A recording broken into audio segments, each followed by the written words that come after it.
Hi everyone, welcome back to Hunter Gatherer Cooking. I'm back at Sutton Ridge again with Luke, and he's going to talk through the next sort of updates in the vineyard, what needs to be done, what he's currently doing at the moment, and hopefully you find this really interesting.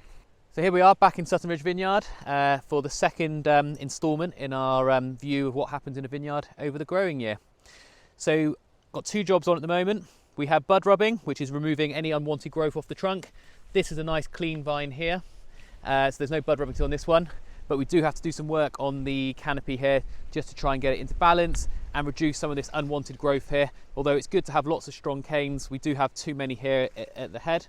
So here we have a vine which hasn't been done yet, and you can compare it to the vine above here, which we have just done. So you can see the balance, you can see that you've got your canes here a bit clearer, you can see what's going on. We've also removed a few of the leaves as well, just so there's plenty of air movement through the canopy and also into these bunches of grapes when they start to develop later in the season. So again, I can come through and just start to remove some of the canes. So we're looking for the most canes which are in the most central location, but also growing up vertically and not heading out into the canopy, into the row, sorry. So this one here, again, heading out into the side of the row, so we'd lose that one. These ones here, again, all heading out into the side a bit. And also here, we're starting to get a bit far away. So here's our crown. These guys are starting to get a bit too far away. So again, it looks like we're being a bit cruel to the vine, but this is actually all for the long-term benefit. So again, we'll lose some of these lower ones.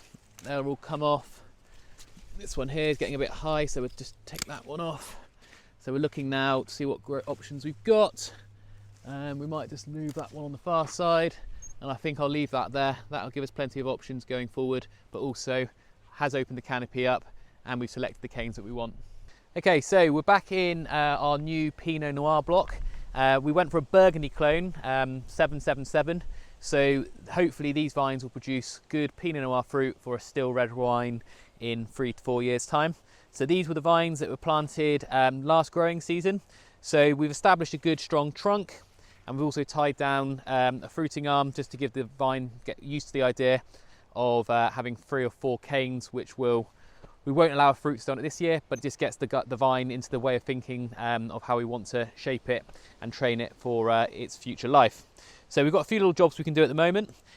So again, we're looking to concentrate the growth where we want it. So we don't want anything coming off the trunk. So what we'll do is we'll just nip the rabbit guard off. This is just here to stop any rabbits or pheasants or anything doing damage to the new trunk coming through. So we'll just come off, nip all the green growth. So this darker wood here, this is last year's growth. This was the cane we selected. We've got a nice straight trunk coming up, so we'll just nip these off. And we use these steel rods here as a tutor. Again, the idea is just to make sure we've got a nice strong trunk coming up, nice and straight, so all the nutrients moves up through the vine well from the roots. So here we go. Now I'm looking to develop a new crown or head to the vine, sort of in this area here, so just below the fruiting arm.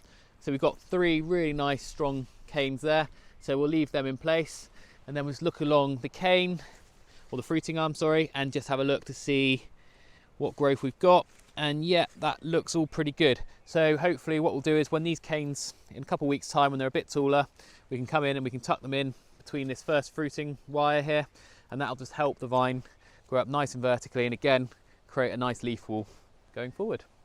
Now, as you can see, if you look down the row, you can see that all the new healthy growth is actually starting to come out into the row, which isn't great because it creates quite a deep canopy which doesn't dry out as quickly, but also means that we're not getting as much light as we need into the bunches, which is really important for developing the fruit.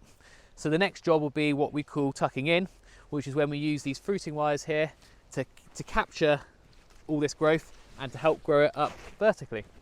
So join us in a few weeks' time when we'll be doing that next process. Well, I hope you did find that interesting. I love coming here. The vineyard has changed so much since I was last here a few weeks ago. Stay tuned for the next episodes because they'll be coming in the next few weeks. Please hit that subscribe button and we'll see you soon.